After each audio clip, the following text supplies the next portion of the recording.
40 second. सिर्फ 40 second में अगर आसमान से एक साथ 12 रॉकेट बरसें तो जमीन पर खड़े सैनिकों को संभलने का मौका भी न मिले। कल्पना कीजिए, पहाड़ों से घिरा एक सीमावर्ती इलाका। अचानक सन्नाटा टूटता है, लॉन्चर से धुएं की मोटी परत उठती है और देखते ही देखते कई रॉकेट एक साथ दुश्मन की ओर बढ़ते हैं। कुछ ही पलों में कई किलोमीटर दूर बने ठिकाने मलबे में बदल जाते हैं। यही ताकत है भारत के स्वदेशी multi barrel rocket system Pinaka की। पिछले कुछ वर्षों में भारत ने रक्षा क्षेत्र में जो बदलाव किए हैं, उसने दुनिया का ध्यान अपनी ओर खींचा है। पहले हम आयात पर निर्भर थे, आज कई देश भारत से हथियार खरीदने के लिए आगे आ रहे हैं। तेजस, आकाश और ब्रह्मोस के बाद अब जिस नाम की चर्चा तेज है वह है पिनाका। लेकिन सवाल है, अचानक पिनाका की इतनी चर्चा क्यों?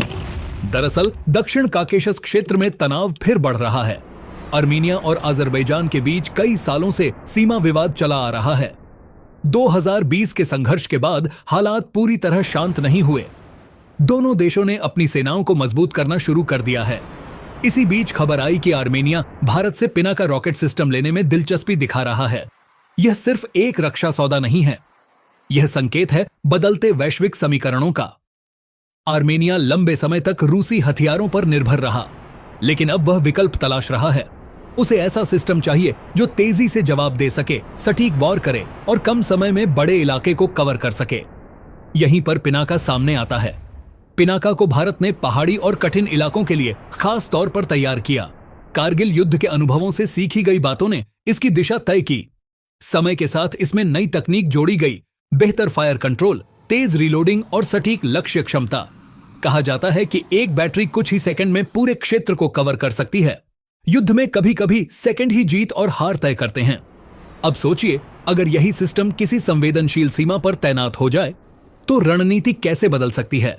दूसरी तरफ अजरबैजान ने भी अपनी सैन्य ताकत बढ़ाई है। ड्रोन, लंबी दूरी के हथियार और आधुनिक तकनीक उसके पास है। ऐसे माहौल में आर्मेनिया को संतुलन बनाने के लिए एक भरोसेमंद और प्रभावी हथियार चाहिए। क्या पिनाका वह संतुलन बन सकता है? क्या यह सिर्फ एक रॉकेट सिस्टम है या भारत की बदलती पहचान का प्रतीक? अब सवाल है, आखिर इसकी ताकत कितनी है और यह पारंपरिक रॉकेट सिस्टम से अलग कैसे है? पिनाका कोई साधारण रॉकेट लॉन्चर नहीं है, यह मल्टी बैरल रॉकेट सिस्टम है, यानी एक साथ कई रॉकेट दागने की क्षमता। एक लॉन्चर में 12 रॉकेट तक लगाए जा सकते हैं और पूरी बैटरी मिलकर कुछ ही सेकंड में बड़े इलाके को कवर कर सकती है। इसकी रेंज अलग अलग संस्करणों में बदलती है। शुरुआती संस्करण लगभग 40 किलोमीटर तक मार करते थे, उन्नत संस्करण 70 किलोमीटर तक लक्ष्य भेद सकते हैं और अब गाइडेड वेरिएंट पर काम हो रहा है जो सटीकता को और बढ़ाता है। लेकिन असली फर्क सिर्फ दूरी में नहीं है। पिनाका की सबसे बड़ी ताकत है तेज तैनाती और तेज पुनः लोडिंग। युद्ध के मैदान में समय ही सब कुछ होता है। लॉन्चर रॉकेट दागता है, कुछ ही मिनटों में रीलोड होता है और फिर से तैयार। इसके साथ एक उन्नत फायर कंट्रोल सिस्टम जुड़ा होता है जो लक्ष्य की जानकारी, मौसम की स्थिति और सटीक निर्देशों को तुरंत प्रोसेस करता है। इसका मतलब कम समय में अधिक सटीक जवाब। अब तुलना समझिए, आर्मेनिया लंबे समय से रूसी सिस्टम इस्तेमाल करता आया है। BM-21 ग्रेड जैसे सिस्टम दशकों से सेवा में हैं, लेकिन तकनीक बदल चुकी है। आज युद्ध सिर्फ ताकत से नहीं बल्कि सटीकता और गति से जीता जाता है। यही कारण है कि आर्मेनिया नए विकल्प तलाश रहा है। रिपोर्टों के अनुसार आर्मेनिया भारत से बड़ी संख्या में रॉकेट और लॉन्चर लेने की योजना पर विचार कर रहा है। इसका मतलब है कि वह अपने आर्टिलरी ढांचे को आधुनिक बनाना चाहता है। ध्यान दीजिए, यह सिर्फ रॉकेट खरीदने की बात नहीं है, यह है भरोसे की बात। जब कोई देश नया रक्षा सिस्टम चुनता है तो वह सिर्फ हथियार नहीं खरीदता, वह उस देश की तकनीक, सपोर्ट और दीर्घकालिक साझेदारी पर भरोसा जताता है। और भारत ने पिछले कुछ वर्षों में रक्षा निर्यात को बढ़ाने पर खास जोर दिया है। निजी और सरकारी कंपनियों ने मिलकर उत्पादन क्षमता बढ़ाई है। लक्ष्य साफ है, आत्मनिर्भरता और वैश्विक भागीदारी। अब कल्पना कीजिए, अगर किसी सीमावर्ती इलाके में पिनाका की एक पूरी रेजिमेंट तैनात हो जाए, कुछ ही सेकंड में सैकड़ों रॉकेट हवा में, लक्ष्य पर सटीक प्रहार और फिर तुरंत स्थान बदल लेना ताकि जवाबी हमला बेअसर हो जाए। युद्ध की रणनीति यहीं बदलती है, लेकिन कहानी यहीं खत्म नहीं होती। अब सबसे बड़ा सवाल, क्या पिनाका सिर्फ एक हथियार है या बदलती विश्व व्यवस्था का संकेत?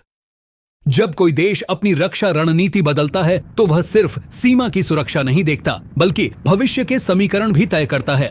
आर्मीनिया का भारत की ओर झुकाव इसी बदलाव का संकेत माना जा रहा है। अगर पिनाका की तैनाती होती है तो इसका सीधा असर युद्ध की रणनीति पर पड़ेगा। पहाड़ी और संवेदनशील इलाकों में तेज प्रतिक्रिया बेहद जरूरी होती है। ऐसे में मल्टी बैरल रॉकेट सिस्टम कम समय में बड़े इलाके को कवर कर सकता है। दुश्मन की सप्लाई लाइन, अस्थायी ठिकाने या आगे बढ़ती टुकड़ियों को रोकने में यह अहम भूमिका निभा सकता है। लेकिन आधुनिक युद्ध सिर्फ रॉकेट दागने तक सीमित नहीं है। ड्रोन, निगरानी प्रणाली, इलेक्ट्रॉनिक वॉरफेयर सब मिलकर रणनीति बनाते हैं। ऐसे माहौल में पिनाका की असली ताकत उसकी तेज तैनाती, सटीकता और मोबाइल क्षमता है। फायर करने के बाद तुरंत स्थान बदलना, यह क्षमता जवाबी हमले से बचाव का मौका देती है। अब जरा व्यापक तस्वीर देखिए। भारत लंबे समय तक दुनिया से हथियार खरीदता रहा। आज भारत रक्षा उत्पादन में आत्मनिर्भरता की ओर बढ़ रहा है। निर्यात बढ़ रहा है। कई देशों ने भारतीय सिस्टम में रुचि दिखाई है। यह सिर्फ आर्थिक लाभ नहीं बल्कि रणनीतिक प्रभाव भी है। पिनाका के उन्नत संस्करण पर काम जारी है। गाइडेड रॉकेट, बढ़ी हुई रेंज और बेहतर लक्ष्य क्षमता, ये सब भविष्य की तैयारी का हिस्सा हैं। अगर लंबी दूरी वाला संस्करण पूरी तरह सेवा में आता है तो इसकी भूमिका और भी व्यापक हो सकती है। लेकिन एक सच्चाई याद रखनी चाहिए, किसी भी हथियार का उद्देश्य युद्ध भड़काना नहीं बल्कि संतुलन बनाना और सुरक्षा सुनिश्चित करना होता है। मजबूत रक्षा क्षमता कई बार युद्ध को रोकने का भी काम करती है। दक्षिण काकेशस का क्षेत्र पहले भी तनाव देख चुका है। अगर नई तकनीकें और आधुनिक सिस्टम वहां तैनात होते हैं तो शक्ति संतुलन बदलेगा, और जब संतुलन बदलता है तो कूटनीति की दिशा भी बदलती है। तो क्या पिनाका भविष्य के संघर्षों की दिशा तय करेगा?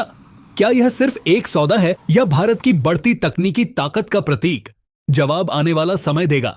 लेकिन इतना तय है, भारत अब सिर्फ दर्शक नहीं बल्कि वैश्विक रक्षा समीकरण का सक्रिय हिस्सा बन चुका है। अगर आपको ऐसी गहराई से की गई विश्लेषण वाली वीडियो पसंद आती है तो चैनल को सब्सक्राइब जरूर करें। अंत में गर्व के साथ कहिए, जय हिंद।